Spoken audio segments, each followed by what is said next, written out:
January 1st, 2025. My congratulations to all friends and comrades. However, we, the TIs or targeted individuals, cannot expect any good from the new year 2025. This is because we are deprived by the secret services of all countries. We are deprived of privacy, of personal life, of normal life, of opportunity to be given normal job. They instigate people against us, labeled us as a little crazy, and so on. Both staff and civilians agents are used to doing mean and nasty things to their schoolmates and then to their colleagues at workplace. And while working cowardly or overtly for secret services, they enjoy the opportunity to do the same with impunity, because anonymously they get sadistic pleasure from this, because it is considered among them that it is a brave deed to make a fool of someone, to deceive someone, to find out intimate secrets cowardly, to tease, to mock at, to intimidate, to cause pain by electromagnetic impulses. For example, Miss Irma Shmulshtyte is experiencing electromagnetic impulses which undermine her health, but she continues to expose those crimes.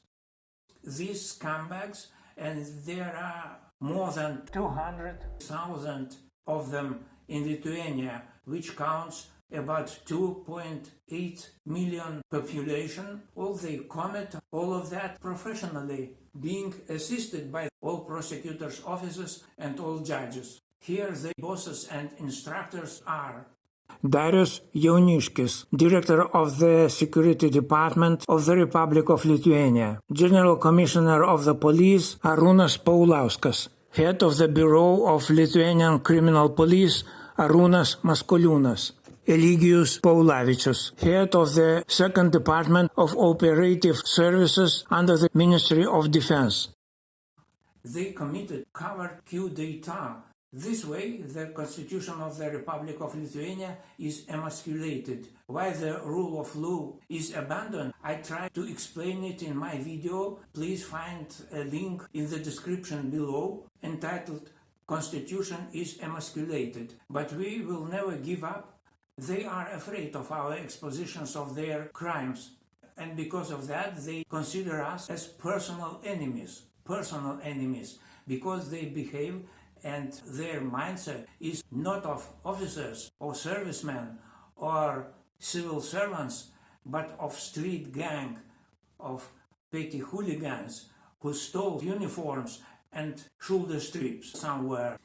This is why the new year of 2025 will be bad for us, targeted individuals. At least I personally will continue to expose them, to do harm to those criminals as much as I am able, and maybe to other foreign counterintelligence as well. Thank you for watching. 2025 metai, sausio 1. Sveikinimas visiems draugams.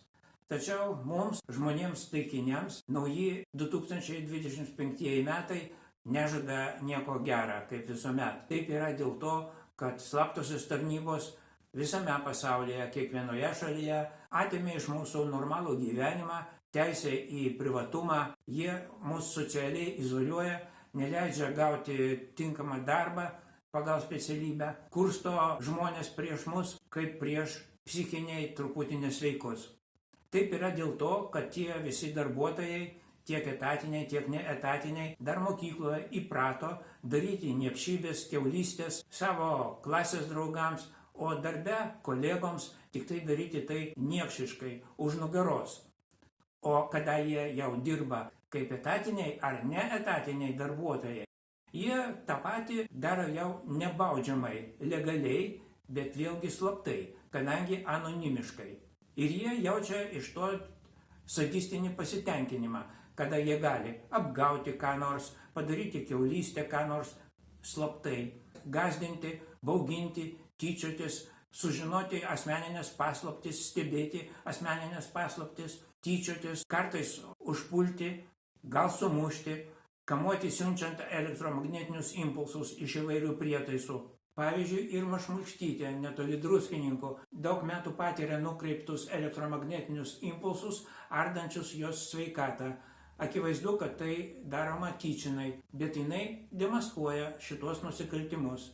Taip yra dėl to, kad jų tarpe, kaip tarp banditų, yra pagirtinas dalykas, kada jie gali ką nors apgauti, palikti durnių vietoje, apmauti, palikti lochų, nevykėlių.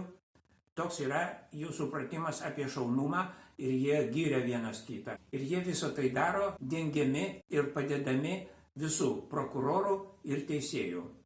Štai visų jų vadovai ir mokytojai. Darius Jauniškis, Lietuvos Respublikos saugumo departamento direktorius, policijos generalinis komisaras Arūnas Paulauskas, Lietuvos kriminalinės policijos biuro viršininkas Arūnas Maskuliūnas, Antrojo operatyvinių tarnybų departamento prie Krašto apsaugos ministerijos Eligijus Paulavičius. Visi tie banditai ir nusikaltėliai yra padarę faktiškai šliaužiantį valstybės perversmą. Ir tai visose šalyse. Kaip tai buvo padaryta ir kodėl? Kodėl konstitucija yra panaikinta? Aš apie tai bandžiau paaiškinti savo vaizdo įraše, kuris vadinasi Konstitucija ištuštinta. Tai 2019 metų spalis. Nuorodą aš pateikiu apačioje po šio video aprašyme. Bet mes jokių būdų nepasiduosim, bent aš žinau, kad jie bijo šitų demaskavimų, jie laiko mus asmeniniais priešais, tokius nepaklusniuosius, ir jie stengiasi iš visų jėgų keršyti, asmeniškai keršyti, kadangi, sakau, jie elgiasi ne kaip valstybės pareigūnai, bet kaip smulki banda kažkur pavogusi mundurus bei antpečius. Aš asmeniškai tęsiu demaskavimus ir stengsiuosi daryti tiems nusikaltėliams tiek daug žalos, kiek tik tai pajėgsiu. O galbūt, kai kartais pavyksta, stengiuosi demaskuoti ir kitų šalių slaptasias tarnybas. Apie tai yra standartinėme mano kanalo apraše po kiekvienų video. Taigi, nauji 2025 metai mums, žmonėms taikiniams, bus blogi. Taip kaip ir visuomet. Tačiau mes pratę ir tęsim savo darbą, bent aš. Dėkuoju uždėmesi. 1 января 2025 года. Поздравляю всех друзей с Новым годом. Однако нам, людям-мишеням, новый 2025 год не сулит ничего особо радостного. Потому что мы секретными службами лишены нормальной жизни, права на личную жизнь, права на трудоустройство по специальности. Против нас настраивают окружающих людей, внушают им, что мы немного как бы чокнутые, ну и так далее в том же духе. Это потому, что все работники секретных служб, как штатные, так и нештатные гражданские, они еще в школьные времена научились, и им нравилось, делать всякие подлости друзьям, всякие гадости за спиной, подлечить. И на работе своим коллегам они скрытно тоже рады подгадить, сделать какую-нибудь гадость. А когда они работают в штате секретных служб или вне штата, а их огромное количество внештатных, то они то же самое имеют возможность сделать уже как бы легально и в любом случае скрытно, потому что анонимно, конспиративно. В частности, Ирма Шмулкштите в районе города Друскиненькой испытывает направленные электромагнитные импульсы, подрывающие ее здоровье. Очевидно, что это делается умышленно, но она продолжает разоблачать эти преступления. Этих подонков в Литве более 200 тысяч на население Литвы, которое составляет примерно 2,800 тысяч человек, может быть больше. Всю их деятельность, эту подлую, покрывают все прокуроры и все судьи. А вот их начальство. Darius Jauniškis, директор Департамента госбезопасности Литовской Республики. Генеральный комиссар полиции Arūnas Paulauskas. Начальник бюро Литовской криминальной полиции Arūnas Maskuliūnas. начальник 2-го департамента оперативных служб при Министерстве охраны края Элигиус Паулавичус. Все эти преступники совершили фактически во всех странах ползучий государственный переворот на протяжении последних нескольких десятилетий, если не больше. Как это произошло и почему Конституция Литвы, да и любого другого государства фактически выхолощена, об этом я рассказываю подробно в моем видео, старом видео, которое называется «Конституция выхолощена». Это октябрь 2019 года. Ссылку я даю в описании к этому видео ниже. Но мы, по крайней мере я, никогда не сдадимся.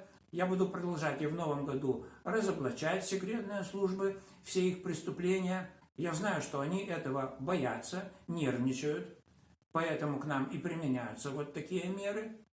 И по возможности, если подвернется случай, я, как и раньше, буду пытаться разоблачать и иностранные контрразведки. Об этом есть в описании к моему каналу под каждым видео в варианте на русском языке. Поэтому новый 2025 год будет для нас, людей-мишеней, плохим, таким же плохим, как и всегда. Но, я думаю, мы к этому готовы, по крайней мере, я. Благодарю за внимание.